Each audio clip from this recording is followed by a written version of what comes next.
प्रणाम आंटी जी।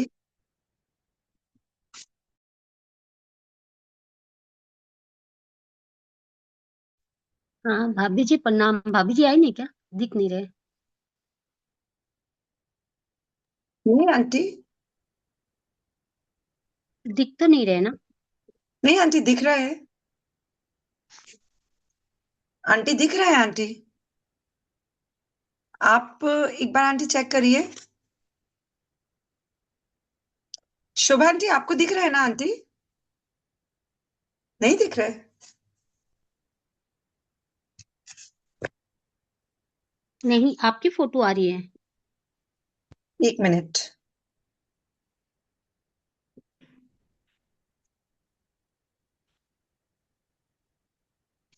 हाँ अभी आ गए।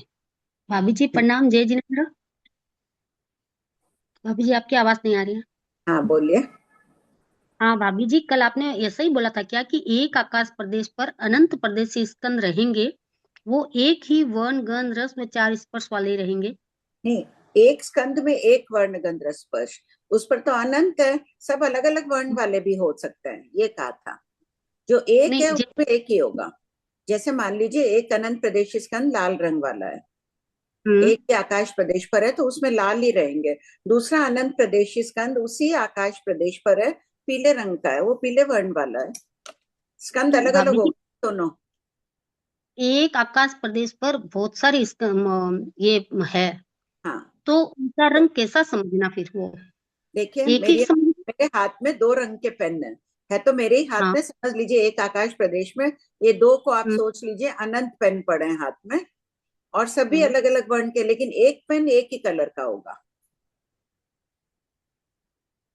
यानी एक स्कंद एक ही कलर का होगा। हाँ हाँ उसमें सुरभि गंध रहेगा तो सुरभि गंध, या वर्ण रहेगा जो वर्ण, वैसा ही हाँ समझना। हाँ हाँ। अगर वो अच्छा अनंत प्रदेश स्कंद, संजू जी, अगर वो हाँ। अनंत प्रदेश स्कंद दो आकाश प्रदेश पर है तो उसमें दो वर्ण भी हो सकते हैं। एक वर्ण वाला भी हो सकता है, दो वर्ण वाला भी हो सकता है। दो आकाश प्रदेश पर है तो एक पर सब लाल रंग के प्रदेश है, दूसरे पर सभी पीले रंग के प्रदेश हैं, ऐसे हो सकता है। अच्छा तीन ठीक है, आकाश एक भाभी। प्रदेश हो तो संजू जी, हम्म। तीन आकाश प्रदेश पर एक अनंत प्रदेश स्कंद है, उसमें कितने हाँ, वर्ण हो सकते हैं? तीन। हाँ, तीन हो सकते हैं, तीनों अलग अलग। एक पर लाल, तीनों अलग अलग भी हो सकते हैं, हाँ। अथवा अथवा क्या विकल्प है? तीनों एक लाल हो सकते हैं, हाँ, है दो ना? लाल एक दो काला हो लाल हो सकता है। सकता है, एक काला हो सकता है, लेकिन एक आकाश प्रदेश पर एक वर्ण गंध रस वाले ही रहेंगे। ठीक है। और भाभी जी, एक है ना, दो परदेशी परमाणु एक आकाश प्रदेश पर अवगाहित अवगाहित दो है। दो रही प्रदेश है। स्कंद बोलना है उसको। दो दो पर परदेशी मिलकर दो प्रदेश स्कंद बन गया ना, तो उसको स्कंद हम्म। बोल। अच्छा, तो एक आकाश प्रदेश पर, तो वो दोनों आकाश प्रदेश तो दो है, पर वो दोनों रहे हुए एक आकाश प्रदेश है, तो उनको एक हीन और एक अधिक बोलना है क्या? हाँ, एक दो प्रदेश स्कंद आप कह रहे हैं, दो आकाश प्रदेश पर है और एक आकाश प्रदेश पर एक दो प्रदेश स्कंद है। हिनाधिक हो गया हाँ। ना? हाँ, ठीक अच्छा है। हाँ, हीना जैसे ही करना है ना उसको। हाँ हाँ। और एक एक पर है, एक चार पर है तो कितने प्रदेश हिनाधिक होगा? तीन। तीन प्रदेश। बस एकदम सरल है, जीव पर्याय कठिन नहीं है। ठीक है। और भाभी जी, इस स्थिति में चतुस्थान पतित अपन लेंगे तो जगन्य एक समय की स्थिति है और उत्कृष्ट असंख्यात काल की स्थिति है। हाँ हाँ ठीक है भाभी जी, हो गया मेरे। हाँ, पिया बोलो।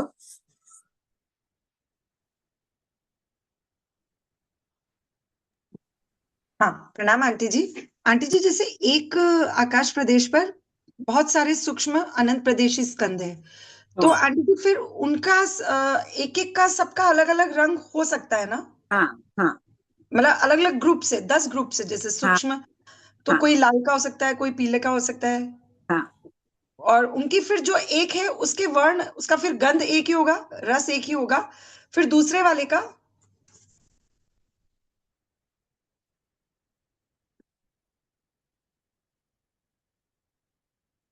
हाँ आंटी जी। हाँ फिर आंटी जी दूसरे वाले का वर्ण गंध रस ये अलग हो सकता है। हाँ जी आंटी जी।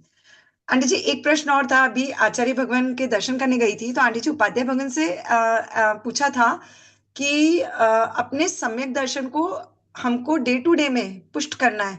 तो उसके लिए हमको क्या भावना रोज भाना चाहिए कि जिससे हमारा सम्यक दर्शन डे टू डे में और निर्मल होता जाए। जैसे हमारी सिद्धांत बत्तीसी में भगवान ने शिक्षा दी है, मेरा सम्यक दर्शन निर्मल हो, परम निर्मल हो। तो आंटी जी भगवान तो ये फरमाए कि आत्मचिंतन से, आंटी जी उसके आगे मैं पूछ नहीं पाई कि आत्मचिंतन हमारा कैसा होना चाहिए, किस तरफ होना चाहिए, आप कुछ फरमाइए ना उसके लिए।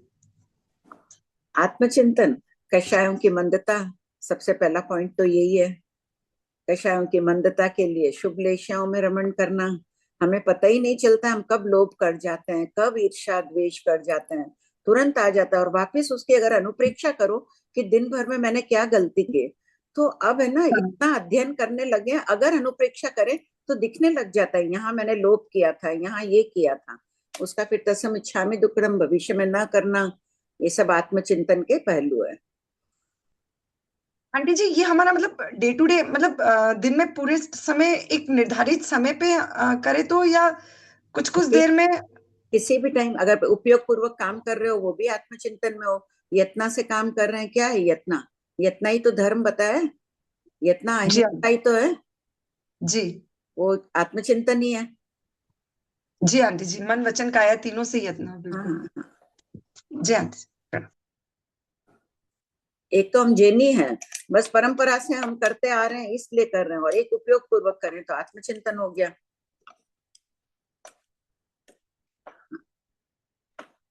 कमला आंटी, अलका आंटी, आपके लोअर हैंड हो गए मुझसे, आप एक बार वापस से हैंड्स अप कर दीजिए।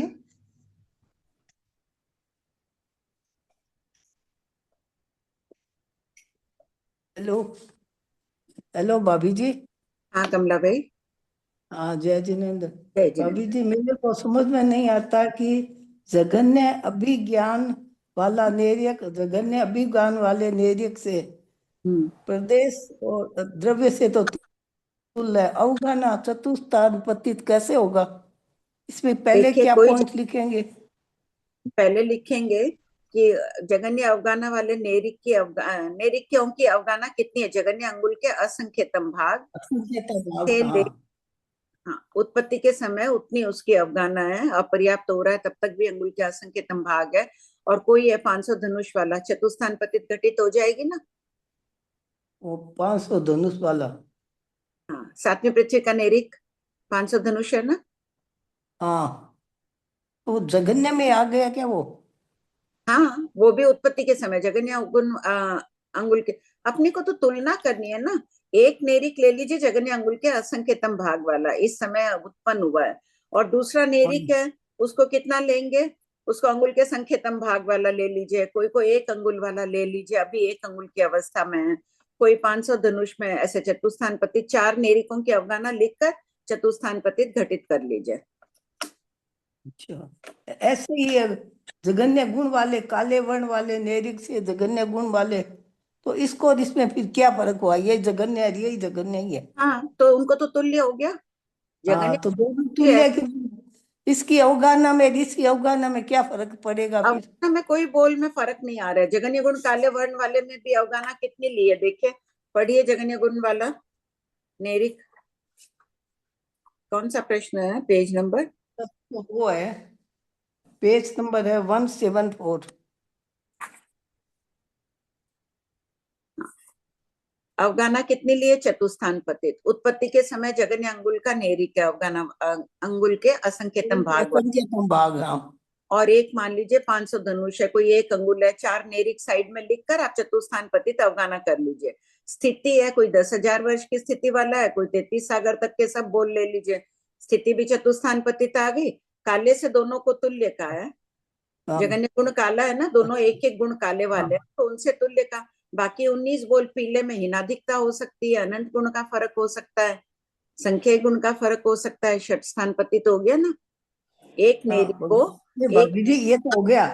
मैं ये बोल रही हूँ कि जैसे वर्णादि 20 ने इसमें लिखा है जगन्य गुण काले वर्ण वाले, इसमें जगन्य अभिज्ञान वाले नेरिक से, इस दोनों में क्या फर्क हुआ? जो लिखेंगे वो चतुस्थान पति, तो दोनों एक लेकिन समान ही दो हो जो गया ना। आप 4 रखेंगे ना, उनको सबको जगन्य गुण काले वर्ण वाला रखना पड़ेगा। एक नेरिक जगन्य गुण काले वर्ण वाला, उसकी 4 नेरिक लिख लीजिए, वो सभी जगन्य गुण काले वर्ण वाले हैं। तभी तो तुलना करेंगे आप स्थिति और अवगाना। अच्छा, ये तो इसमें तो कोई विशेष फर्क हुआ नहीं ना, एक समान ही तो हो गया। दोनों की अवगाहना में बोल रही हूँ। अवगाना भी तुल्य, स्थिति भी देखो चतुस्थान पतित आ गई दोनों की, हाँ हाँ, दोनों की। क्योंकि सभी स्थिति वाले पाए जाएंगे ना जगन्य गुण में। जगन्य काले गुण वाला 10,000 वर्ष वाला भी हो सकता है, 10,000 वर्ष एक समय की स्थिति वाला भी हो सकता है, तो असंकेतम भागहीन हो गया। 10,000 वर्ष वाला भी जगन्य गुण काले वर्ण वाला हो सकता है, एक पल्योपम वाला भी हो सकता है जगन्य गुण काले वर्ण वाला, 33 सागर वाला भी जगन्य गुण काले वर्ण वाला हो सकता है। अच्छा अच्छा, ऐसे करना ठीक है, ठीक है। हाँ ठीक। थोड़ा है ना, आप का अभ्यास करेंगे आ जाएगा अच्छी तरह से। जब नहीं थोड़ा बैठे टिक्कू तो करके वापस करिएगा कमला भाई, छोड़िएगा मत। हाँ नहीं, कर तो रहे हैं थोड़ा। हाँ एक बार ये समझ लिया ना, तभी ये समझ में आ गया। नहीं तो सोच रहा था जगन्य में तो एक ही है, फिर इससे तुलना कैसे करेंगे, हाँ, तो मतलब तुलना नहीं आपको कंफ्यूज। बैठ, हाँ अब आ गया ना ध्यान में। अब आ गया ध्यान। ठीक, जय जिनेन्द्र जी। जय जिनेन्द्र। मेरा अलग है क्वेश्चन, हाँ मतलब जो बोल, हम हाँ उत्पत्ति बोल। के आधार से जब बात करते हैं ना, भी जरायुज, अंडज और पोतज, हाँ, तो जो पोतज हैं उन, मतलब वो हम क्या उसके लिए क्या डेफिनेशन करेंगे कि भी वो जो वो तो जो है ना, जैसे गाय और की रहती है, झिल्ली हटाते हैं, जन्मते हैं ना उन पर झिल्ली रहती है, वो उसको तो जरायुज हो जाएंगे ना। जरायुज। हाँ, पोतज किसे कहा, पोतज की क्या परिभाषा दी है एक बार पढ़िए। नहीं मैं, मतलब पता नहीं है, वैसे मेरे को ये था कि भी जो चलने हाथी को फिरने गिनते हैं लग ना जाते हैं कि पोतज। वो पोतज होते हैं। हाँ, अंडज पोतज भिन्न अंडे होते हैं, पोतज होते हैं कि एक मिनट देखना पड़ेगा, परिभाषा अभी नहीं आ रही है, खोलो ना कोई एक जन।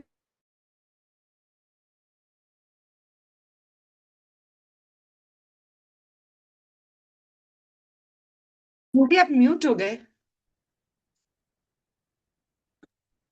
वो भेज रहे हैं कि जो जन्म लेते ही चलते हैं उनको पोतज कहा है। निर्मल जी को अनम्यूट करो ना। नहीं वो तो है कि जो इस एग्जाम्पल ना सिंह और नेवला का आ रहा है, जैसे सिंह कभी जो शेर अगर जन्म ले रहा है उसकी भी तो झिल्ली वाला ही होएगा ना, वो कैसे अपने आप ही पैदा होता है। अब इतना डिटेल पता नहीं, वहाँ एक दो उदाहरण है वो ही पता है। आंटी हाथी का बोलते हैं ना आंटी, पोतज नहीं, में हाथी का। अब ये बोल रहे ना शेर और का, अब इतना पता नहीं शेर और का। अच्छा अच्छा, वो कोथली, हाँ वो थैली बोल रहे हैं, ये वो कोई कोथली ऐसे सुना था वो आंटी, सुना था। जी कोथली आंटी। से उत्पन्न होते हैं वो। जी आंटी। आंटी एक डाउट है मेरा, पूछें? प्रश्न नंबर बोलिए ना, पहले भाग में है ना ये। पोतज में हाथी भेज रहे हैं। हाँ बोलिए। हाँ मैं पूछूं आंटी अपना हाँ मेरा? कोई भी पूछो। हाँ, आंटी आंटी मैं कह रहा था आंटी के लोकांतिक देव का वर्णन कौन से आगम में आता है आंटी? जीवागम सूत्र में। इसमें भी देखिए पहले भाग में कृष्ण राज्यों के वर्णन में बहुत लोकांतिक देव का वर्णन दिया हुआ है हाँ हाँ, जीवागम सूत्र से। जीवा जीवा अपने आगम शोक मुझे समय भगवती सूत्र में नहीं है क्या आंटी ये? कृष्ण भगवती भगवती में भी है, वहां ज्यादा है। जीवा जीवा भगवती सूत्र में ज्यादा है ना आंटी? वहीं से लेके यहाँ विस्तार में दिया हुआ है कृष्ण राज्यों के वर्णन में। जी आंटी। जी आंटी। आंटी एक और पूछना था कि सिक्स्थ गुणस्थान जो है ना आंटी, सिक्स्थ गुणस्थान का निमित्त के रूप में बताया कि प्रत्याख्यान वर्ण कषाय का क्षेपशम निमित्त है और संज्वलन नो कषाय भी। सेवेंथ गुणस्थान में प्रत्याख्यान वर्ण कषाय का क्षेपशम वाली बात नहीं कर रहे हैं, तो ऐसा क्यों आंटी? तो वो तो चल ही रहा है, हाँ चल ही रहा है इसलिए ना। हाँ हाँ हाँ, चलेगा ही नहीं ना, वो रुक गया तो साधु ही नहीं है। वही अच्छा, वो चल रहा है इसलिए उसका नाम अलग से नहीं लिया ना आंटी? हाँ हाँ जी जी जी जी, ठीक है आंटी, थैंक यू। एक है ना सोनम, कल जो प्रश्न चला था ना, पूछे थे वहां, तुम सोनम है क्या? खैर नहीं है तो भी सुन लो, बाद में वो देख लेंगे। जगन अवधि ज्ञान उसने पूछा ना, सातवीं पृथ्वी के नेरिकों में अवधि ज्ञान में क्या लेना, अवगाना में त्रिस्थान पतित लेना या चतुस्थान पतित लेना? चतुस्थान पतित लेना, मरने के अंतर मुहूर्त पहले वो मारणांतिक समुद्घात कर ले तो उनकी अवगाना चतुस्थान पतित हो जाएगी, ज्ञान में काल करेंगे नहीं, वापिस मारणांतिक समुद्घात से निवृत्त होकर और फिर मिथ्यात्व में काल करेंगे। कल ध्यान नहीं आया, बाद में याद आया। उत्पत्ति के समय मान लो हमें नहीं पता है कि अंगुल के बाद में संकेतम भाग में हो रहा है या कब हो रहा है, लेकिन बाद में तो घटित हो ही जाता है उनमें। आंटी प्रणाम आंटी। हाँ, हाँ मुझे ये समझ में आ गया आंटी। हाँ ये तो हाँ ठीक है, मारणांतिक समुद्घात से भी घटित हो सकता है। और बस वो एक, फिर भी एक वो डाउट तो है ना कि ज्ञान के समय अवगाहना कितनी होगी बस। पता नहीं, वो भेजा ही है, प्रश्न लिखा हुआ, ये दे देना कोई जाए। हाँ, और आपका ये पॉइंट आंटी, हाँ अच्छा क्लियर हो गया आंटी। हाँ मारणांतिक समुद्घात से हो जाएगा। आंटी, हाँ इसका आंटी है जी, निर्मल, निर्मल जी कह रहे हैं, एक बार आप वापस से बता दीजिए अभी जो आप बोले थे वो। इसका सोनम का प्रश्न था कि सातवीं पृथ्वी के नैरिक में अवगाना अवधि ज्ञान में कोई भी अवधि ज्ञान हो, ज्ञान में अवगाना चतुस्थान पतित कैसे घटित करना। उत्पत्ति के बाद अंगुल के जब अंतर्मुहूर्त तक वो मिथ्यात्व में रहते हैं, अंतर्मुहूर्त के बाद वो सम्यक दृष्टि बनता है, तो उस समय उसकी अवगाना अंगुल के असंख्यतम भाग होती है क्या। प्रश्न ये था कि अंगुल के असंख्यतम भाग की अवगाना हो तब तो उसमें अवगाना ज्ञान में चतुस्थान पतित घटित हो जाएगी। कोई अंगुल के हाँ असंख्यतम भाग वाला है, कोई थोड़ा अधिक है, कोई 500 धनुष वाला है, चतुस्थान पतित हो गई ना। अब हमें पता नहीं है कि अंगुल के असंख्यतम भाग की अवगाना में वो सम्यक दृष्टि बन जाता है या बाद में बनता है। प्रश्न ये चला था। बाद में मुझे ध्यान आया कि ठीक है, ये एक प्रश्न खड़ा रह गया, लेकिन अवगाना चतुस्थान पतित मारणांतिक समुद्घात से घटित हो जाएगी। सातवीं पृथ्वी का नेरिक यद्यपि मिथ्यात्व में ही काल करता है, सम्यक दर्शन में काल नहीं करता है, लेकिन सम्यक दर्शन की अवस्था में वो मारणांतिक समुद्घात करके अवगाना चतुस्थान पतित कर लिया, वापिस आया मारणांतिक समुद्घात से मिथ्यात्वी होकर फिर काल किया। ठीक है, क्लियर हो गया सबका।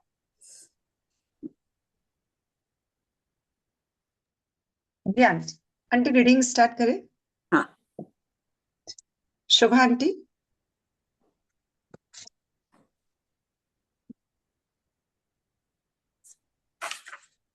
शोभा आंटी।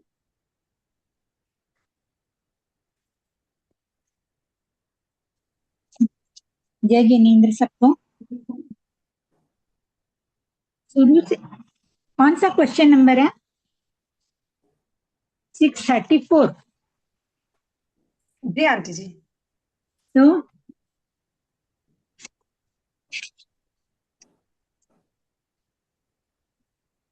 आंटी जी 634। वही 634 है। हाँ जी ठीक है। प्रश्न 634, अजीव पर्याय के ध्यातव्य बिंदु क्या है? एक परमाणु से लेकर असंख्य प्रदेशी स्कंद तक तथा एक आकाश प्रदेश अवगाढ़ से लेकर संख्य आकाश प्रदेशावगाढ़ तक के उद्गलों में वर्णादि 16 बोल ही होते हैं, क्योंकि ये सूक्ष्म परिणाम परिणित ही होते हैं। इनमें कक्कट, कर्कश, मृदु, गुरु, लघु ये 4 स्पर्श नहीं होते हैं। नंबर 2, अनंत प्रदेशी स्कंद जो असंख्य आकाश प्रदेश अवगाढ़ है, उसमें वर्णादि 16 या 20 बोल होते हैं, क्योंकि ये सूक्ष्म या बादर किसी भी परिणाम वाले हो सकते हैं। जैसे अचित माह स्कंद में वर्ण आदि 16 बोल होते हैं। नंबर 3, लोक में असंख्य आकाश प्रदेशी है, अतः अवगाना चतुस्थान पतिथि होती है।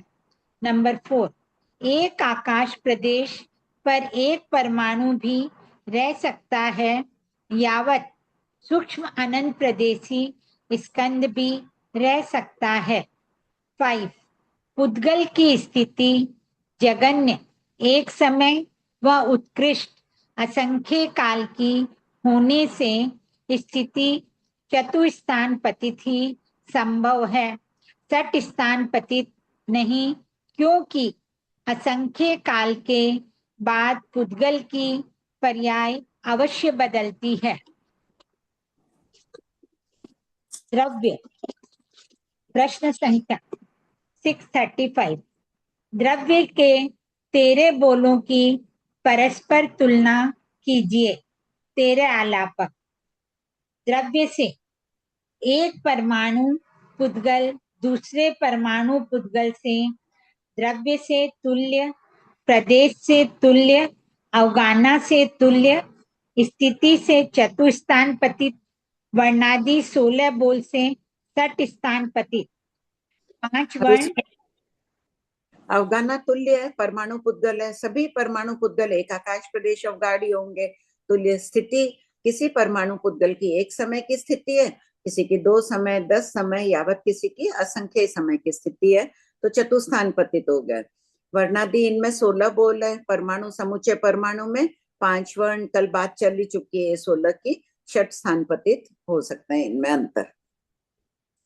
एक परमाणु एक गुण काला है, दूसरा परमाणु अनंत गुण काला है, अनंत गुणा का फर्क पड़ गया उनमें।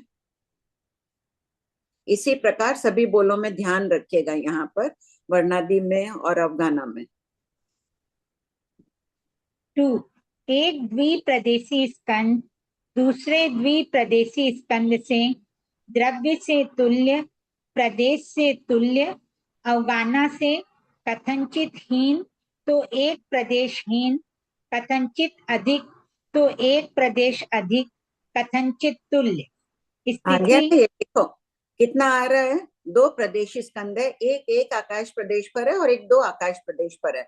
इससे ज्यादा पे तो रहेगा नहीं 2 प्रदेशी स्कंद, तो दोनों में या तो समान है तुल्य है, या दोनों एक पर है एक 2 पर है, तो एक प्रदेश एक कम वाला है एक प्रदेश ज्यादा वाला है, बस एक ही बोल इसमें घटित होगा।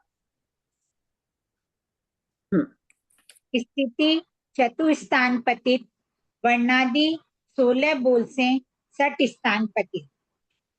नंबर 3 एक त्रिप्रदेशी स्कंद दूसरे त्रिप्रदेशी स्कंद से, द्रव्य से तुल्य, प्रदेश से तुल्य, अवगाना से कथनचित हीन तो एक प्रदेश हीन, 2 प्रदेश हीन, कथनचित अधिक तो एक प्रदेश अधिक, 2 प्रदेश अधिक, कथनचित तुल्य। स्थिति से चतुस्थान पतित, वर्णादि 16 बोल से सट स्थान पतित। नंबर 4 to 10 इसी तरह चतुप्रदेशी स्कंद से लेकर 10 प्रदेशी स्कंद तक कहना। अवगाना में हीनाधिकता इसी तरह कहना, यावत 10 प्रदेशी स्कंद में हीन हो तो एक प्रदेश हीन, 2 प्रदेश हीन, यावत 9 प्रदेश हीन तक कहना, और अधिक हो तो एक प्रदेश अधिक, 2 प्रदेश अधिक, यावत 9 प्रदेश अधिक तक कहना, अथवा कथनचित तुल्य कहना। मतलब कथनचित। द्रव्य से कोई प्रश्न है इसमें? हाँ बोलो प्रिया। जी आंटी जी, मुझे एक बार आप ये अचित महास्कंद बता दीजिए ना। अचित महास्कंद का वर्णन आएगा आगे। अच्छा ठीक है आंटी जी। जी आंटी जी।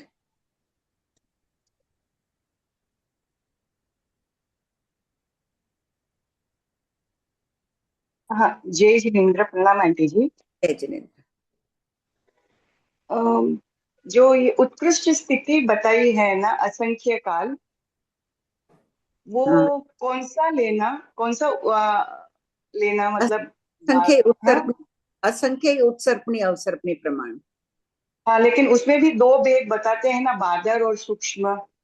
नहीं वो भले ही हो, समुच्चय पुद्गल की स्थिति एक साथ ही बताई गई है, चाहे बादर हो चाहे सूक्ष्म हो, उस रूप में उत्कृष्ट असंख्य काल तक की स्थिति है। हाँ नहीं, मेरा मतलब जो वो स्थिति बादर काल और सूक्ष्म काल है ना, अच्छा, वो कौन नहीं, सा?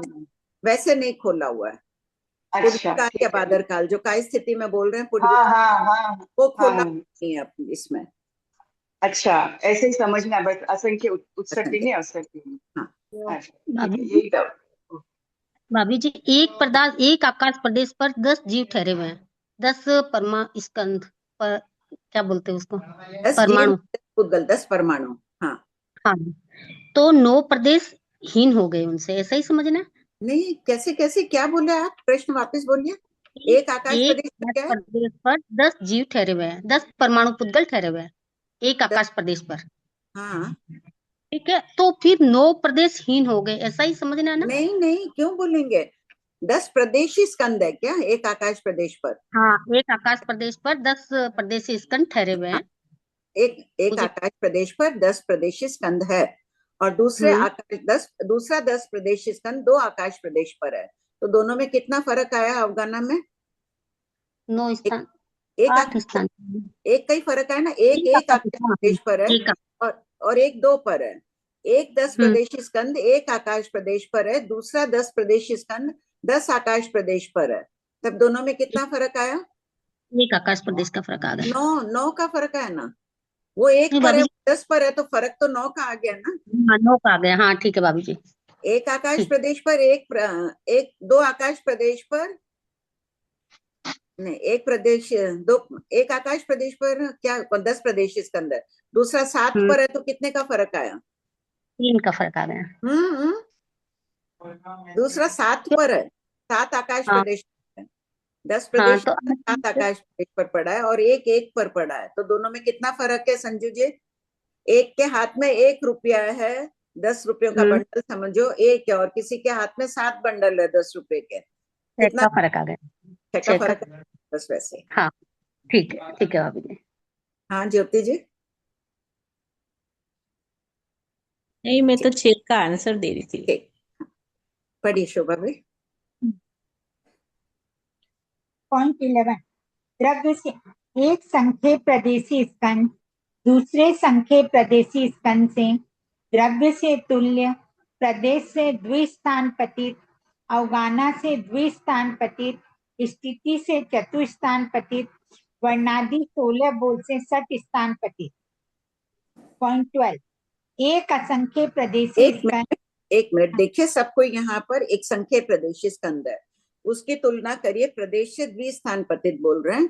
तो एक संख्य प्रदेश स्कंद 11 प्रदेशों वाला है, दूसरा 12 प्रदेशों वाला है। तो दोनों में कितना अंतर हो गया? एक प्रदेश संख्य भाग हीनाधिक, ऐसे बोलिए। संख्य भाग का अंतर हो गया ना, एक का फर्क है। एक 11 प्रदेशी स्कंद है, उसकी तुलना करिए 25 प्रदेशी स्कंद, 25 भी संख्या ही है। दोनों में कितना फर्क आ गया? संख्या गुणा का। संख्या गुणा, बस ये 2 स्थान में ही घटित होंगे इनमें प्रदेशों की अपेक्षा। इसी प्रकार अवगाना में भी 2 स्थान ही घटित होंगे, संख्यतम भाग और संख्या गुणा के।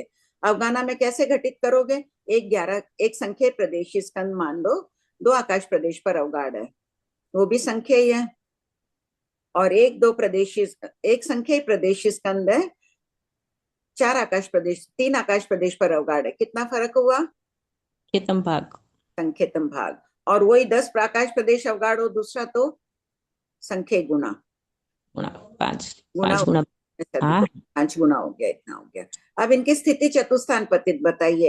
एक समय वाला है संख्या प्रदेशी स्कंद, दूसरा है 2 समय वाला, तो कितना फर्क हुआ? जल्दी जल्दी सब बोलिए, सब लिखिए पेपर में, पूरा लिखिए। 4 लीजिए, 4 संख्या प्रदेशी स्कंद ले लो सामने। अपने को यहाँ पे स्थिति घटित करनी है, सभी 11 प्रदेशी स्कंद 4 कर लो एक बार, और एक तुलना अपन कर रहे हैं 11 प्रदेशी स्कंद से ही ले लो, एक समान। एक है 2 समय अधिक वाला, तो असंख्यतम भाग अधिक, और एक है 11। हाँ, संख्यतम भाग कैसे करेंगे? कम से कम 4 ले लेते हैं, असत कल्पना से संख्याएं बैठा रहे हैं, संख्यतम भाग ले लिया। संख्या गुणा में 11 दूना 22 आकाश पर क्या ले रहे हैं? 22 स्थिति ले रहे हैं ना, 22 समय की स्थिति वाला है, और असंख्य समय की स्थिति वाला है, तो असंख्य गुणा का बोल आ गया। आंटी जी, हाँ आंटी जी, इसको जैसे ऐसे करें कि एक समय वाला है, एक 2 समय वाला है, तो असंख्यतम भाग हीनाधिक का हो गया। हाँ, समय है ना। हाँ, एक समय वाला है, एक हाँ। 10 समय वाला है। तो आंटी जी 10 समय वाला भी फिर संख्यतम भाग में हो जाएगा ना वो? एक बार 11 को संख्या मान लो ना। हाँ, ऐसे तो संख्यतम कम राशि ले रहे हैं ना, असत कल्पना से कर रहे हैं, मान लो उनको। हाँ आंटी तो जी, 11 अपन एक समय वाला है, एक 11 समय वाला है, तो संख्यतम भाग हीनाधिक हो गया। जी आंटी जी। और गुणा में कैसे करेंगे आंटी जी? संख्यीय गुणा में एक समय वाला है और दूसरा बड़ा लेना होगा, राशि बहुत बड़ी लेनी होगी। अपन ने 11 को मानना है संकेतम भाग, तो फिर उसको कम से कम 22 तो लो, 22 समय की जी स्थिति है। जी। ठीक है, ये सब असत कल्पना से चल रहे हैं समय में। हाँ बोलो।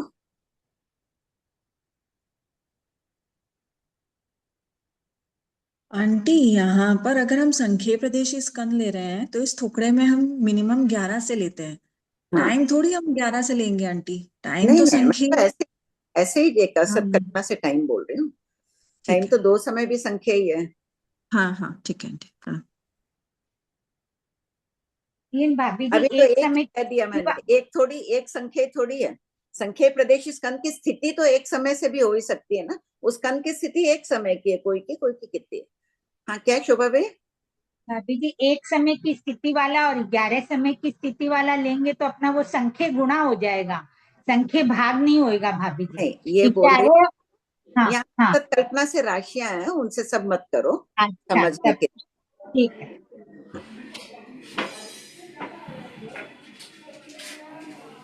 हाँ तो 2 समय भी लेंगे तो दुगना होके संख्या गुणा हो जाएगा ना, असत हाँ कल्पना। हाँ, तो जैसे 10 और बड़ी 9 लेंगे बड़ी ना अपने लोग बड़ी तब राशि से संख्या भाग शुरू, होगा। बड़ी राशि से शुरू कर लो, तब थोड़ा बैठ जाएगा। कम लेंगे तो ऐसे ही बैठेगा। करूँ आगे भाभी जी? हाँ हाँ एक असंख्य प्रदेशी स्कंद दूसरे असंख्य प्रदेशी स्कंद से द्रव्य से तुल्य, प्रदेश से चतुस्थान पतित, अवगाना से चतुस्थान पतित, स्थिति से चतुस्थान पतित, वर्णादि 16 बोल से सठ स्थान पतित। 13 एक अनंत प्रदेशी स्कंद दूसरे अनंत प्रदेशी स्कंद से द्रव्य से तुल्य, प्रदेश से सठ स्थान पतित, अवगाना से चतुस्थान पतित, स्थिति से चतुस्थान पतित, वर्णादि 20 बोल से सठ स्थान पतित। अब अनंत प्रदेशी स्कंद में प्रदेश की अपेक्षा षठ स्थान पतित क्यों है? सब कोई घटित करिए, सब करो पेपर में और बताइए, कम से कम 4-5 जने।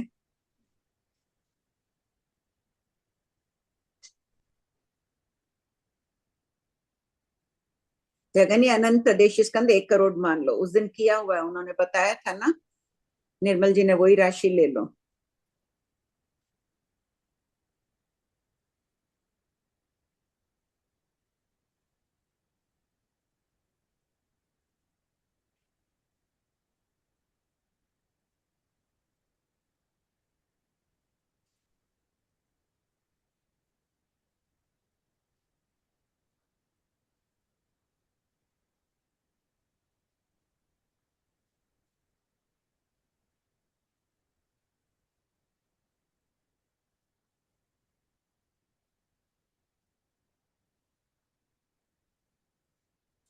हाँ कर लिए संजू जी, सबका हो गया? हाँ बोलिए, बड़ी जल्दी कर लिए। हाँ प्रणाम भाभी जी, बोलो क्या? हाँ बोलो। जैसे एक स्कंद है 10,000 प्रदेश वाला है और दूसरा स्कंद है जो 9,900 वाला है, ठीक है। तो वो अनंत भागहीन हो गया। दूसरा है जो एक है 10,000 वाला और दूसरा है 9,800 वाला, तो वो हो गया असंख्यात भागहीन। तीसरा है कि 10,000 और 9,000, तो वो हो गया संख्यात भागहीन। चौथे में लेना है 10,000 और एक लेना है 1,000, तो वो हो गया संख्यात गुणहीन। पांचवा लेना है 10,000 और दूसरा लेना है 200, तो वो हो गया असंख्यात गुणहीन।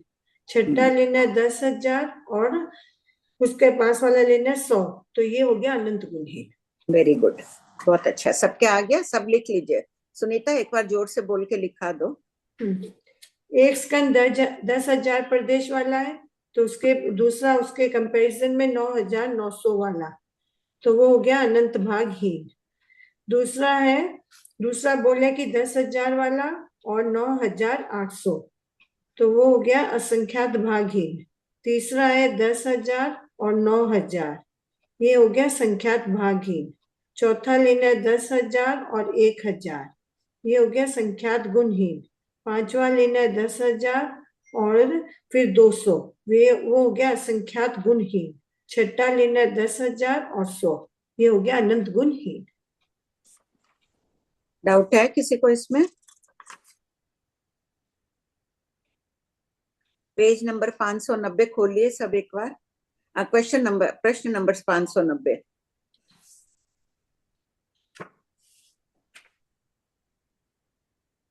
एक बार पढ़ दीजिए शोभा भाई, सब वापस भी पढ़ लीजिएगा देखकर बार बार। प्रश्न 590। वर्ण आदि एवं ज्ञान अज्ञान में असत कल्पना से जगन्य अनंत 100 और उत्कृष्ट अनंत 10,000 मानकर सठ स्थान पतित हीनादिकता को स्पष्ट कीजिए। 10,000 और 9,900 अनंतवां भाग हीनादिक। 100 को अनंत मान है ना, ऊपर देखो प्रश्न में 100 को अनंत मान लिया है, तो 100 कम किया, अनंतवां भाग हीनादिक। नंबर 2 असंख्य भागहीन 10,000 9,800। 200 को असंख्य मान लिया तो 200 कम है तो असंख्यतम भागहीन। संकेतम भागहीनादिक 10,000 और 9,000। चौथा संख्य गुणा हीनादिक 10,000 और 1,000। पांचवा असंख्य गुणा हीनादिक 10,000 और 200। छठा अनंत गुणा हीनादिक 10,000 और 100।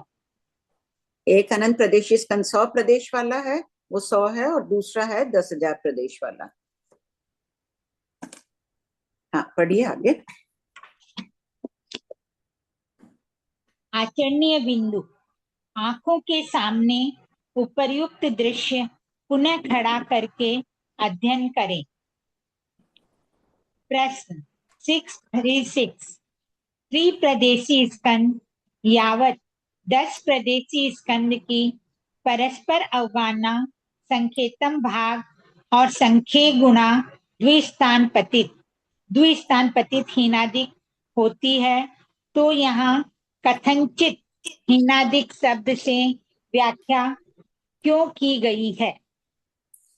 1 से 10 तक गिनती है, इसलिए शास्त्र में इसमें कथनचित हीनादिक की शैली में ही उत्तर दिया गया है। 11 से उत्कृष्ट संख्या तक की राशि विशाल है, इसे संख्या में कहना संभव नहीं है, अतः द्विस्थान पतित से कही गई है। प्रश्न 637।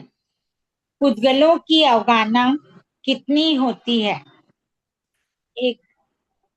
नंबर 1 कोई पुद्गल तथावित परिणाम से लोक के असंख्यतम भाग में होता है, अर्थात लोक के असंख्य भाग करने पर एक भाग में होता है। एक आकाश प्रदेश भी लोक का असंख्यतम भाग होता है। 2 कोई पुद्गल संख्यतम भाग में होता है।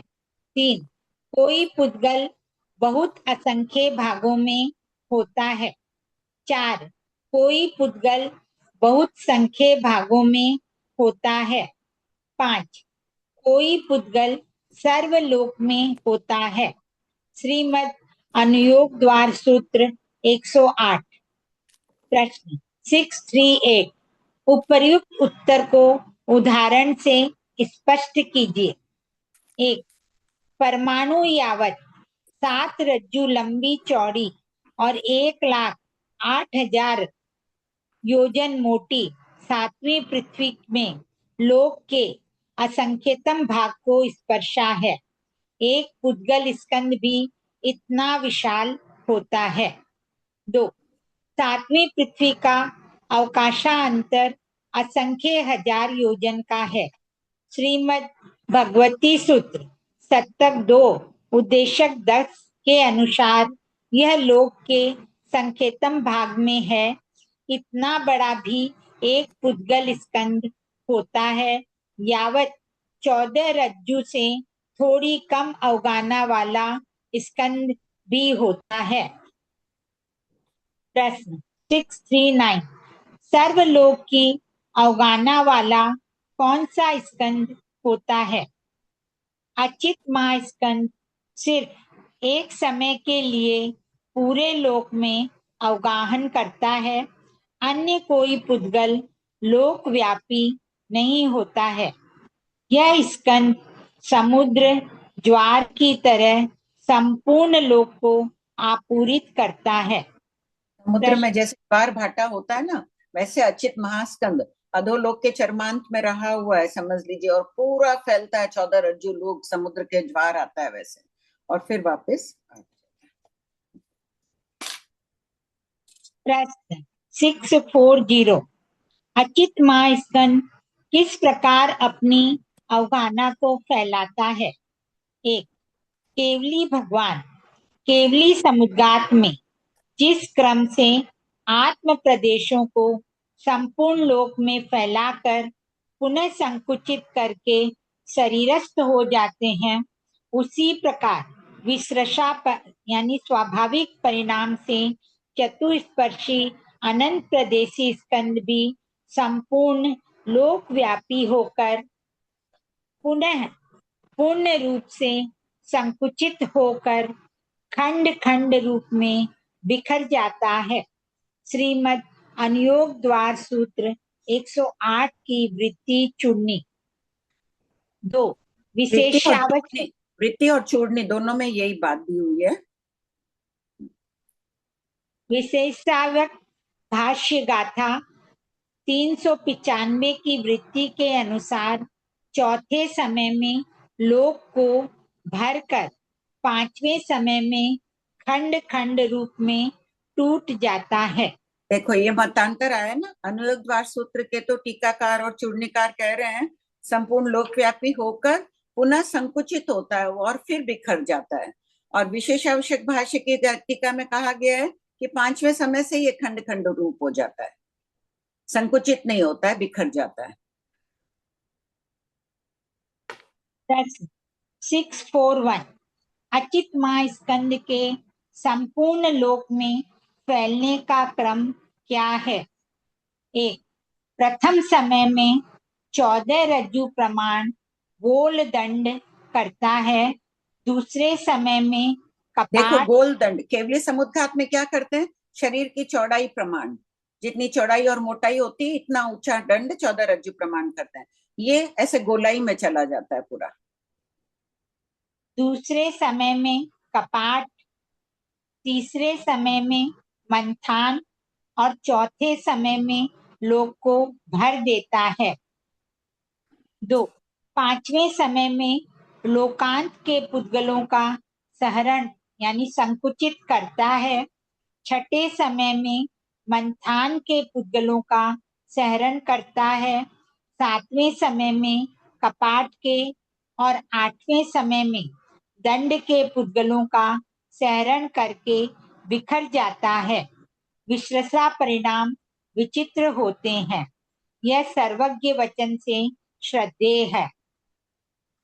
प्रश्न 642 अचित महास्कंद एक समय में कितने हो सकते हैं? जगन्य एक, उत्कृष्ट अनेक हो सकते हैं, क्योंकि उत्कृष्ट अवगाहना वाले पुद्गल परस्पर तुलना में सट स्थान पतित कहे गए हैं। जैसे एक विवक्षित स्कंद के साथ हीनाधिकता वाले 6 अचित महास्कंद कुल 7 हो सकते हैं। 7 की संख्या सिर्फ समझने की दृष्टि से दी गई है। ये उत्कृष्ट कितनी संख्या में होते हैं तथा ये शाश्वत है या अशाश्वत है, इसका उल्लेख उपलब्ध नहीं है। आंटी प्रश्न ले ले। हाँ आंटी जी, जैसे अचित महास्कंद का बता रही, तो आंटी जी अनंत प्रदेशी होता है या एक पुद्गल? तो आंटी जी सूक्ष्म अनंत प्रदेशी स्कंद, चतुस्पर्शी स्कंद होता है अनंत प्रदेशी। और आंटी जी ऊपर एक पुद्गल की भी बात कर रहे हैं, एक पुद्गल भी लोक में पूरा ऊपर से नीचे तक फैल जाता है, मतलब ऐसा? हाँ, इतना बड़ा पुद्गल भी होता है, पुद्गल स्कंद होता है, ऐसा अनुयोग द्वार सूत्र में कह रहे हैं। आंटी जी उसको स्कंद क्यों बोला? इतना बड़ा भी एक पुद्गल स्कंद?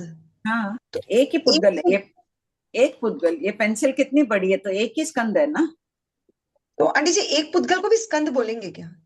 पुद्गल स्कंद ही है ना, परमाणु नहीं है। दो अच्छा, प्रदेशी भी स्कंद कहला रहा है, चाहे बड़ा हो छोटा हो, सभी स्कंद ही कहलाएंगे ना। आंटी जी एक पुद्गल तो एक प्रदेश ही हुआ ना? नहीं, पुद्गल कह रहे हैं ना, यहाँ परमाणु नहीं कहा है। कहाँ का है एक पुद्गल शब्द? कहाँ है?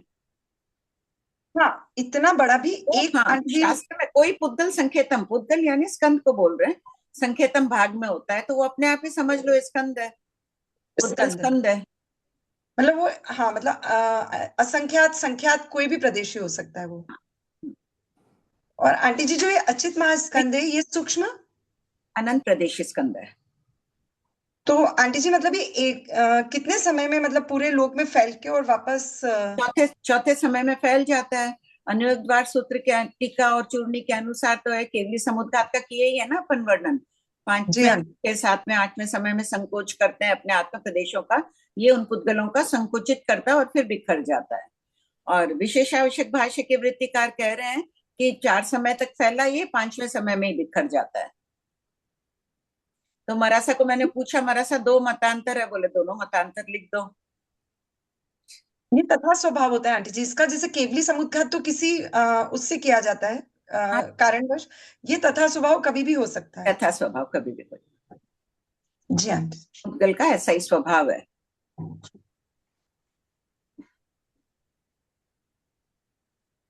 भाभी जी इसका ना दूसरा और तीसरा पॉइंट दोनों है ना 637 का, कोई पुद्गल बहुत असंख्य भागों में होता है और कोई पुद्गल बहुत संख्य भागों में होता, तो लोक के असंख्य और संख्य भागों में समझना ना भाई। असंख्य, हाँ लोक के ही हो गए, सारी बात पुद्गल है, लोक में ही है। लोक के असंख्यतम टुकड़े करो, छोटे छोटे विभाग करो, तो बहुत असंख्यतम भागों में। लोक के संख्य ही टुकड़े करो, तो टुकड़े छोटे होंगे ना संख्य करने से, तो बहुत संख्य भागों में होता है, ऐसी ही व्याख्या की गई है इसके।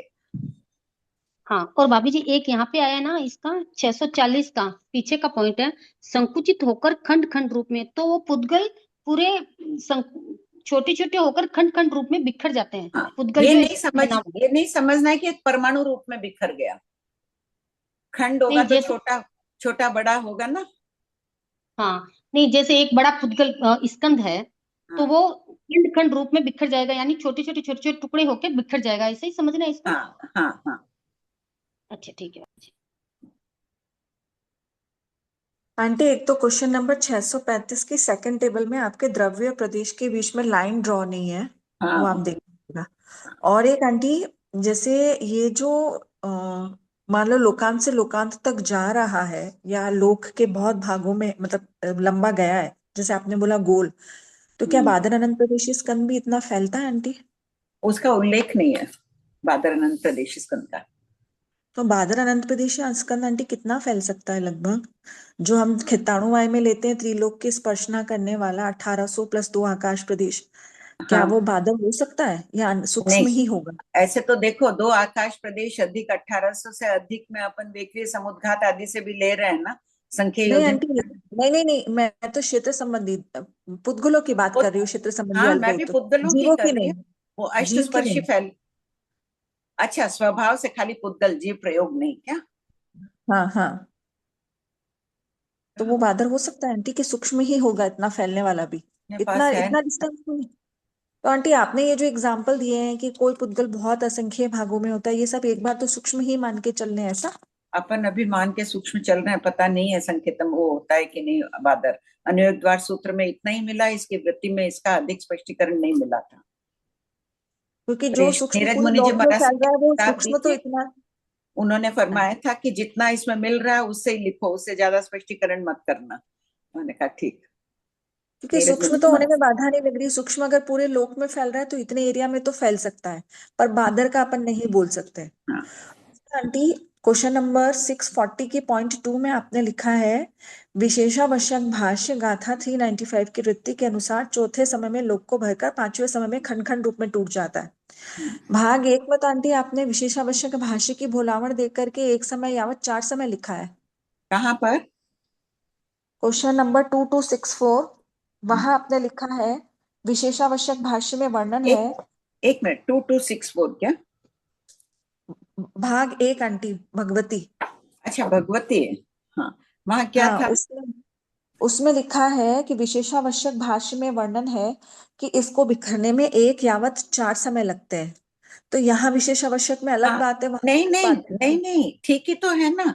बिखरने में 1 यावत 5 समय लगते हैं। एक समय में ही पूरा बिखर जाता है, अथवा थोड़ा बिखरा बिखरा ऐसे 5वें समय में खंड खंड रूप में टूट रहा है। तो उसको बिखरने में एक समय में बहुत बिखर गया। मरासा ठीक फरमाए थे इस विषय में, एक सत्यान जी मरासा, कि थोड़े थोड़े बिखरा, वही अनंत प्रदेशी स्कंद ही रह गया, बड़ा टुकड़ा फिर छोटा टुकड़ा हुआ, ऐसे उसको बिखरने में 1 यावत 5 समय लगते हैं। तो यहाँ खंड पर खंड हो मतलब रहा ये है हुआ ना, कि कोई चीज 5वें अपन ने समय में एक हो सकता है वो। नहीं नहीं, हाँ, इसकी मैं बताती हूँ, मेरे को समझ आ गया तुम्हारा प्रश्न। ये चर्चा चली हुई है कि 5वें समय से वो खंड खंड हो जाता है, बस टूट गया, यहाँ औगिक कथन कर दिया है। और फिर मरासा ने वहां फरमाया था, वो बात मैंने लिखी थी कि भाई वो बिखर रहा है तो कितनी देर तक बिखर रहा है, 1 यावत, एक समय में बिखर गया, 2 समय में बिखर गया, ऐसे वहां मतलब उस यहाँ पर अपेक्षा से लिखा। विशेषावश्यक भाष्य में उसके पास मूल रूप में आने के लिए 5वें समय का ऑप्शन है, छठा, सातवां, आठवां, इतने ऑप्शन है। मूल रूप कहाँ ला रहे हैं, बिखेर रहे हैं ना विशेष आवश्यक भाष्य में, तो टूट ही रहा है। अच्छा, देखो वो क्या दिया संकुचित। हुआ है, 5वें अच्छा, समय में पूरा खंड कर। संकुचित हो जाएगा। ओके ओके, हाँ हाँ, ठीक है। और वहां वो पूरा पहले ओरिजिनल फॉर्म में आएगा और फिर आंटी वहां पर भी डाउट ही हो रहा है, नहीं, उसको वहां पूरा संकुचित। वहां आंटी क्या ये लाइन मेरी पूरी पढ़ो एक बार वहां के। अनुयोग द्वार की वृत्ति में ऐसा लिखा है कि पुनः पूर्ण रूप से संकुचित होकर हाँ खंड खंड रूप में बिखर जाता है। मान हाँ। लो उसके 1 लाख प्रदेश है, अब हम्म, 1 लाख प्रदेश उसने पूरे लोक में फैला दी है, अब वो वापस श्रिंक कर रहा है, ओरिजिनल 1 लाख बन गया। हाँ अब आप ठीक। 1 लाख के बाद में उसका खंड खंड रूप में बिखरना जरूरी है क्या आंटी? हाँ जरूरी है, अनु वैसा वो वृत्तिकार कह रहे हैं कि फिर वो बिखरेगा। इतना पुरुषार्थ करके आया, अब बिखर गया, थक गया। अच्छा, ठीक है। ठीक है, ठीक है आंटी, वैसा ही कह रहे हैं कि स्वभाव वही होगा पुद्गल का। इतना जाके आया, अपन जाके आते हैं, थक गए, वैसे वो पुद्गल अब बिखर गया। तो ये 8वें समय में खंड खंड रूप में बिखरेगा और ये 5वें, छठे, सातवें, आठवें किसी भी समय में बिखर सकता है, यही हुआ ना आंटी? नहीं, 5वें समय में से बिखरना शुरू हो जाएगा विशेष आवश्यक भाष्य के अनुसार। उसको पूरा कितनी देर तक बिखरेगा, वो 1 2 3 4 समय तक बिखरता रहेगा, ऐसे कह रहे हैं। अच्छा, अच्छा, बिखरना शुरू हो ही हाँ जाएगा, ठीक है। हाँ हाँ। तो आंटी फिर छठे समय में तो खंड रहा क्या, फिर वो तो टूट रहा है। क्यों भी मान टूटते लो हुए एक टुकड़े लाख की, थे। वहां टूटते हुए टुकड़े की व्याख्या है ना। अब भाई मान लो 5 लाख पर फैल गया था, 1 लाख थे जितने भी फैला, बड़े टुकड़े हुए, फिर छोटे हुए, फिर छोटे हुए, दिख रहा है ना कि अमुक स्कंद है, टूट टूट के उसके पत्थर गिर रहे हैं ऐसे ऐसे। तो कितनी देर तो तक आंटी गिर वो रहे हैं, 1 यावत 5 छठे समय समय तक में वो तो, हाँ, वो है। छठे समय में तो अचित महास्कंद का पोर्शन ही नहीं रहा ना, तो क्यों 5वें में नहीं, ही बात नहीं करेंगे क्या? क्यों नहीं करेंगे।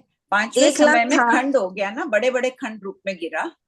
अब वो बड़े खंड के और छोटे टुकड़े होते जा रहे हैं, तो गिना तो यही जाएगा, अचित महास्कंद अभी तक टूट के गिर रहा है।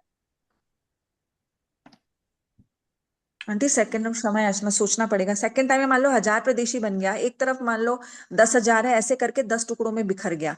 ठीक तो है, फिर अगले टाइम में बिखर रहा है वो तो 1000 वाला बिखर रहा है ना, अनंत वाला थोड़ी बिखर रहा है। जो तो भी वो उसको अचित 1000 वाले, महास्कंद बिखर रहे हैं ऐसे कैसे 1000 वाला, बोलेंगे? 1000 वाला किसका टुकड़ा है,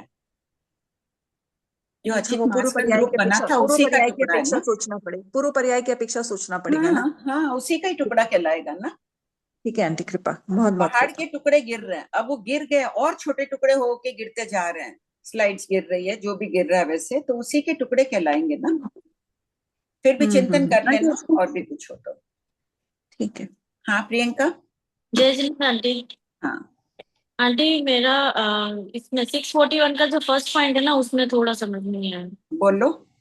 ये जो है ना, प्रथम समय में 14 रज्जु प्रमाण गोल दंड करता है। आंटी इसको कैसे समझेंगे? 14 रज्जु ऊपर से नीचे लेंगे ना अपन, 14 रज्जु प्रमाण की, हाँ, उसमें गोल दंड कैसे निकालेगा? गोलाकार रूप से ऐसे ऐसे गोल दंड होगा उसका। अपना कैसे होता है केवली समुद्घात में, शरीर की चौड़ाई और मोटाई प्रमाण बोलते हैं ना केवली समुद्घात में। हाँ हाँ। तो वहां अपने तो बेस हो गया, कोई मोटा है कोई पतला है, तो उसके अनुसार वो दंड निकल गया। सभी तरह का दंड हो सकता है ना। वहां तो ये हो ही गया कि 14 रज्जु प्रमाण गोल गोल दंड वो निकालता जाएगा, लंबाई में करेगा। अब चौड़ाई में वो गोलाई कितनी है वो अपने को नहीं पता। अच्छा। हाँ जैसे कोई गोला ऐसे कुछ क्या बोलेंगे, वो कोई धुआं निकल रहा है ऐसे गोल गोल होके ना।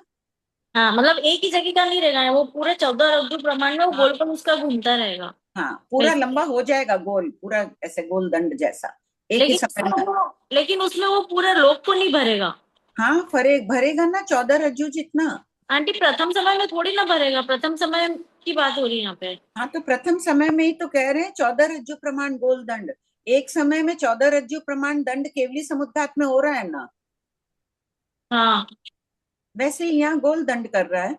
वहां शरीर प्रमाण आदि कह देते हैं, यहाँ गोल कहा है उन्होंने। मतलब पूरा रज्जु, पूरा जो लोक है वो उसको पूरे गोल दंड से भरेगा पहले। हाँ सेकंड में वो कपाट, तीसरे में मंथन, हाँ। फिर चौथे समय वापस लोक को भर देगा। अब ये जो केवली समुद्घात की तरह ही समझो ना, जो बचा खुचा क्षेत्र रहा वो चौथे समय में भर देगा। अच्छा हाँ हाँ हाँ प्रबंध। 5वें समय में विशेषावश्यक भाष्य की टीका के अनुसार 5वें समय में वो टुकड़े हो रहा है।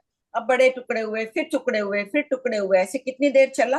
5 आंटी फिर वो वापस समेट भी तो रहा है, छठे समय में मंथन वापस। देखो 2 मतांतर दिए हैं ना। अनुयोग द्वार सूत्र के वृत्तिकार कह रहे हैं कि वापस समेट रहा है, ये हाँ। कह रहे हैं 5वें समय में बिखर जाता है।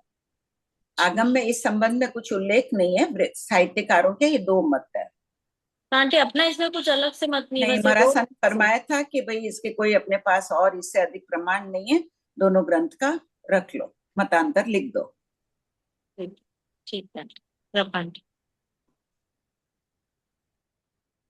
हाँ जय जिनेन्द्र, प्रणाम आंटी। हाँ बोलिए। 7वें समय में कपाट के प्रदेशों का संकोच किया है ना, फिर 8वें समय में वो बिखर जाएगा, या 8वें समय वो जैसे अपने मूल रूप में आके फिर बिखरेगा? यहाँ लिखा हुआ है ना 8वें समय में दंड के पुद्गलों का सहरण करके फिर बिखरता है। जो पहले समय में दंड किया था ना वो 8वें समय में उसका संकुचित करेगा। हाँ यानी वो मूल रूप में आने के बाद वो बिखरेगा ना। हाँ हाँ। अच्छा, नहीं मेरे पास बुक नहीं है इसके लिए सुनना इसके लिए। ओके। आंटी जी फिर जैसे ये भी तो बहुत तीव्रता से होता होगा ना आंटी जी, ये जो प्रक्रिया होती है। पलक झपकाई उतने में कितने समय बीत गए?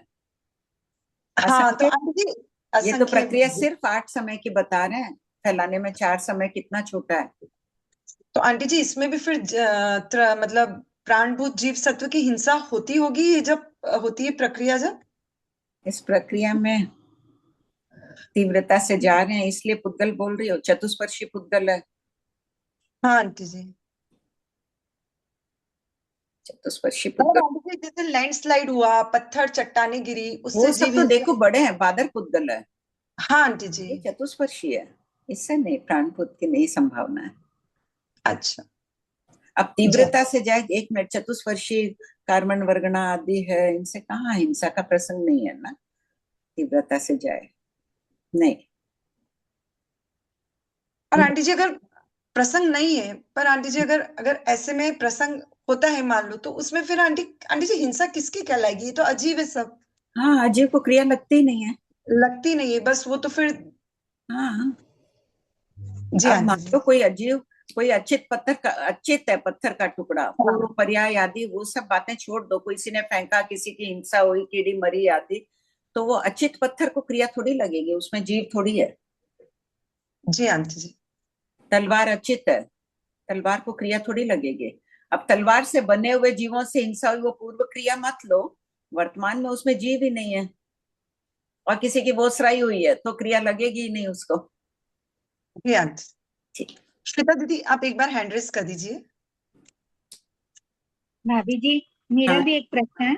हाँ हाँ ये ना भाभी जी इसमें 638 है ना, उसमें लास्ट लाइन दिया हुआ ना पॉइंट 2 में 14 रज्जु लोक से थोड़ी कम अवगाना वाला स्कंद भी होता है, तो ये बादर स्कंद समझ सकते हैं इसको?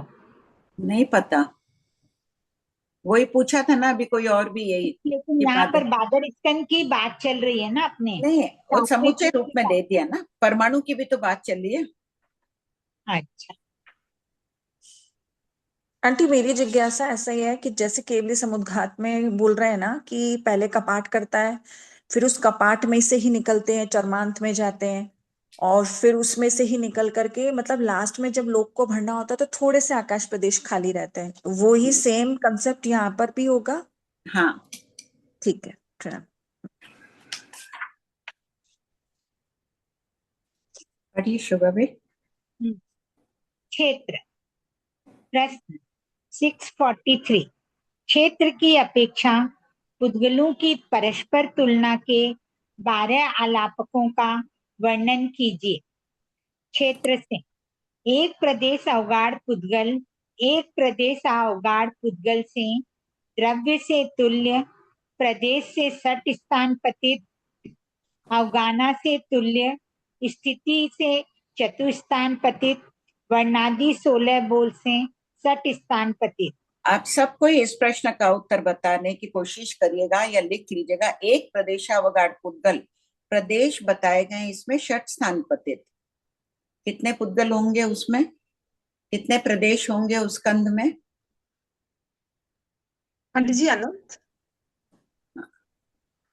अनंत प्रदेशी भी एक प्रदेश अवगाढ़ होता है ना। एक परमाणु भी एक आकाश, दो प्रदेशी स्कंद भी एक आकाश प्रदेश पर उड़ सकता है, यावत अनंत प्रदेशी स्कंद भी हो सकता है। इसलिए षट स्थान पतित है, ये अंडरलाइन कर लीजिए। यहाँ पर पढ़ेंगे वापस तब ये ध्यान रखिएगा। 2 से 10, 2 प्रदेशावगाढ़ पुद्गल, 2 प्रदेशावगाढ़ पुद्गल से यावत 10 प्रदेशावगाढ़ पुद्गलों का कहना। द्रव्य से तुल्य, प्रदेश से सट स्थान पतित, अवगाना से तुल्य, स्थिति से चतुस्थान पतित, वर्णादि 16 बोल से सट स्थान पतित। 2 प्रदेशावगाढ़ पुद्गल है, एक अनंत प्रदेशी स्कंद, 2 आकाश प्रदेश अवगाढ़ है। वो सूक्ष्म परिणाम परिणत होगा या बादर परिणाम परिणत? उत्तर अभी आ गया था इसमें, इसीलिए वापस पूछ रही हूँ। आंटी जी सूक्ष्म, हाँ सूक्ष्म परिणाम परिणत। पढ़िए। 11 संख्यात क्यों? प्रदेशावगाढ़, क्यों सूक्ष्म परिणाम परिणत है? हाँ आंटी बोलिए जी ज्योति जी।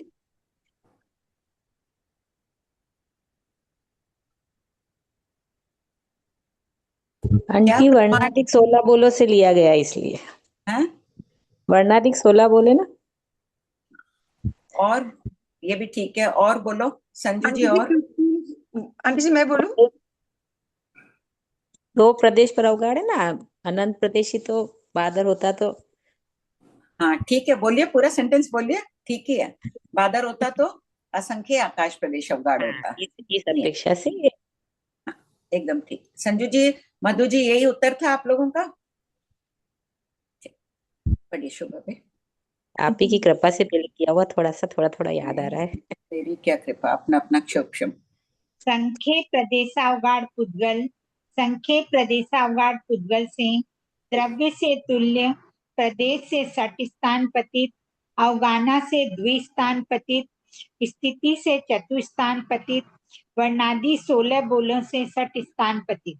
अवगाना द्विस्थान पतित क्यों दिए संख्य प्रदेशावगाढ़ में? बोलिए संजू जी।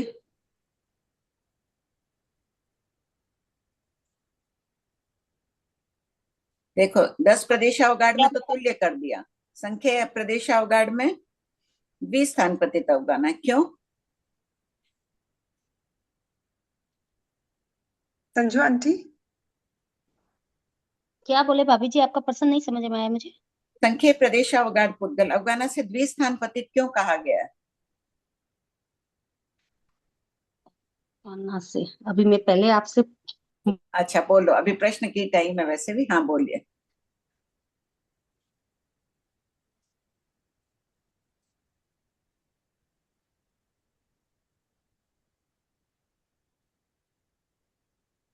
क्या हुआ, प्रश्न था ना? भाई संख्या की रेंज संख्या ही है ना, 11 से अपन शुरू करते हैं संख्या को। जब तक असंख्य ही नहीं हो तब तक संख्या के ही फर्क आएगा। संख्यतम भागहीनाधिक या संख्या गुणाहीनाधिक का फर्क आएगा, इसलिए अवगाना द्विस्थान पतित आ गई यहाँ। हाँ बोलिए आपका प्रश्न। हाँ भाभी जी, मेरा एक था। हाँ, कि जैसे यहाँ पे बताया ना, एक आकार, एक प्रदेशावगाढ़ पुद्गल, एक प्रदेशावगाढ़ पुद्गल से, तो दोनों ही एक एक प्रदेश में लेंगे कि अनंत अनंत प्रदेश में लेंगे? नहीं, दोनों एक आकाश प्रदेश पर अवगाढ़ दिया है ना। एक प्रदेश अवगाढ़, एक आकाश प्रदेश पर अवगाढ़ पुद्गल। अब हाँ, उनमें तो फिर स्थान पतित प्रदेश दिया। एक परमाणु भी होता है एक आकाश प्रदेश पर, 2 प्रदेशी स्कंद यावत अनंत प्रदेशी स्कंद होता है। भाभी 6 प्रदेश जो दिया है ना, जैसे द्रव्य से तुल्य 6 प्रदेश से सट स्थान पतित, वो मुझे नहीं समझ में आया। षट स्थान पतित तो अनंत प्रदेश स्कंद भी होगा, तब भी षट स्थान अनंत गुणा का फरक आएगा ना। एक दो अच्छा, प्रदेश इसमें स्कंद है। स्कंद में फर्क आ जाएगा जैसे, हाँ, स्कंद में फर्क आ कोई गया तो छोटा कोई प्रदेशों में बड़ा। फर्क। हाँ, एक दो हाँ, ठीक प्रदेश है। स्कंद है, एक दो प्रदेश स्कंद की तुलना हम कर रहे हैं अनंत प्रदेश स्कंद से, तो कितना फर्क आएगा? अनंत गुणा फर्क आ गया ना। हाँ, ठीक है। और ठीक है भाभी। एक आकाश प्रदेश पर तीन प्रदेश, दो प्रदेश स्कंद भी है, तीन प्रदेश स्कंद भी है, तो कितना फर्क मानेंगे अपन? छोटी संख्या असत संख्या है, संकेतम भाग असंकेतम भाग सब घटित कर लो। ठीक। हाँ मधु जी। प्रणाम आंटी। हाँ। फिर आंटी ये 12th वाले पॉइंट में फिर असंख्य प्रदेशावगढ़ पुद्गल असंख्य प्रदेशावगढ़ पुद्गल से अवगाहना की अपेक्षा चतुर स्थान पतित, मतलब ये असंख्य की राशि है, तो इसमें संख्य दोनों संख्य जुड़ गए और एक असंख्य दोनों असंख्य जुड़ गए। हाँ, क्योंकि असंख्य आकाश प्रदेश अवगाढ़ है ना, एक एक आकाश प्रदेश है, एक असंख्य आकाश प्रदेश अवगाढ़ है, असंख्यात गुणा का फर्क पड़ गया। एक उससे कुछ कम, एक दो आकाश प्रदेश कम पर है, असंख्यतम भाग हिनादिक वाला हो गया, वो 4 बोल घटित कर लो। यहाँ एक 10 पर है, एक 20 पर है, संख्या गुणा हो गया। एक 10 प्रदेशों पर है, एक 9 प्रदेशों पर है, असंख्य प्रदेश स्कंद वैसे बैठा लो। हाँ निर्मल जी। आंटी है ना, नरक वाले क्षेत्र में ऐसा कहते हैं कि नैरेक जो होते हैं वे तेजस का एक का भी और वनस्पति का एक का भी अमानवीय स्पर्श वगैरह भोगते हैं, तो वहां पर वैखरी वाले वनस्पति ऐसे समझना ना आंटी। हाँ हाँ, वैखरी वाले वनस्पति। हाँ, ये इधर अचित अग्नि जलाते हैं, वे न उसमें भवनवासी देव उनको डाल देते हैं, परमाधामी देव, तो अचित तो अग्नि है, वहां तो सचित अग्नि तो है नहीं। और वो शालमली वृक्ष के पत्ते तीखे धार वाले गिरते हैं, अचित वनस्पति का एक। जी जी जी, बराबर। Thank you aunty. हाँ, प्रणाम आंटी जी। आंटी जी टाइम हो गया।